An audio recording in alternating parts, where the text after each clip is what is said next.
Namur, lanterne rouge de la division 3A, donc une équipe dangereuse comme toutes les équipes en mal de points. Des images et le récit de la rencontre, un reportage de nos collègues sportifs de Canal C Namur. Sujet à méditer, la solitude de l'entraîneur de foot avant le match. Précarité aussi, puisqu'au RFC Namur, Claudie Verlaine prenait ce dimanche la difficile succession de 10 promos. Face à l'Olympique, le challenge était simple, prendre un point à tout prix. Et la première mi-temps illustra bien cette politique, jeu cadenassé par une équipe namuroise remaniée, ne prenant aucun risque offensif face à d'ambitieux dogs. Les premières alertes pour le gardien namurois Jean-Pierre Daff seront signées Pascal Orion, un premier shot dans les nuages, un deuxième qui sera bien cadré, mais que Daff détournera des points. Son vis-à-vis Pascal Collinet ne sursaute qu'à peine sur ce coup franc lointain de Lecoq. Après la demi-heure, coup de coin pour l'Olympique et l'envoi de Dirk Fluit, détourné par Philippe Veltjens, ne rate la cage que de quelques centimètres. Mais la plus chaude alerte de cette petite mi-temps sera finalement pour Collinet, bien heureux de voir Thibaut repousser à même la ligne le coup de tête de Carlo Sosso à 8 minutes du repos.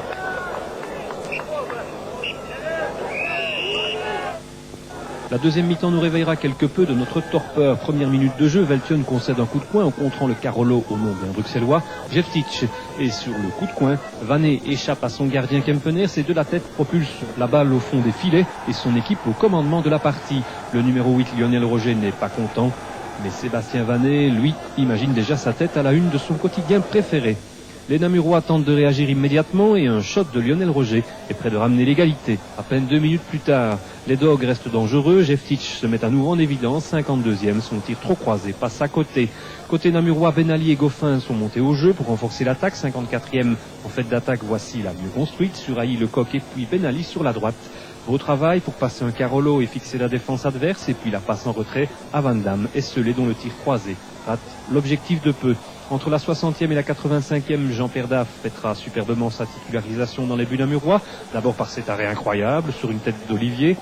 Ensuite par un brin de chance après cette perte de balle de Veltjens face à Dirk Fluit qui trouve bien Jeftic, dont le petit lope viendra mourir un rien à gauche des buts.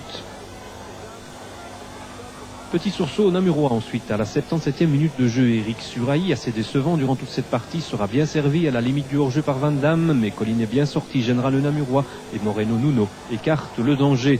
À 7 minutes de la fin, une nouvelle contre-attaque des Dogs permet à Daff de s'illustrer. Pascal Orion s'échappe, JP Daff s'avance aux limites du grand rectangle, détourne du point et puis récupère. La deuxième tentative en lobe du même Orion du grand art, et ce n'était pas fini 3 minutes plus tard. Nouvelle sortie nécessaire et réussie dans les pieds d'Abdellah ou Afik. La dernière occasion sera pour les Namurois et ils la gaspilleront, gardant au score toute sa logique. 0-1. C'est Albin Vossor qui ratera une volée apparemment facile. Pas de joyeuse entrée pour Claudie Verlaine, donc pas de miracle ce dimanche. 6 points pour l'Olympique et toujours 0